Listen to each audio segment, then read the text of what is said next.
ومدحت بطيبة طه ودعوت بطه الله أن يحشر. سیدنا ابو ہریرہ رضی اللہ تعالیٰ عنہ سے روایت ہے، رسول اللہ صلی اللہ علیہ وسلم نے فرمایا، 7 قسم کے آدمیوں کو اللہ تعالیٰ اپنے عرش کے سایہ میں رکھے گا جس دن اس کے سوا اور کوئی سایہ نہ ہوگا۔ انصاف کرنے والا حاکم، وہ نوجوان جو اللہ تعالیٰ کی عبادت میں جوان ہوا ہو،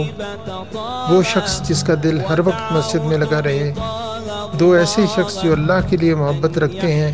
اسی پر وہ جمع ہوئے اور اسی پر جدا ہوئے، ایسا شخص جسے کسی خوبصورت اور عزت دار عورت نے بلایا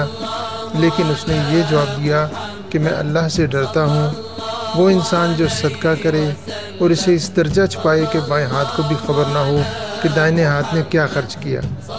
اور وہ شخص جو اللہ کو تنہائی میں یاد کرے اور اس کی آنکھیں آنسوؤں سے بہنے لگ جائیں۔ صحیح بخاری حدیث نمبر 1423۔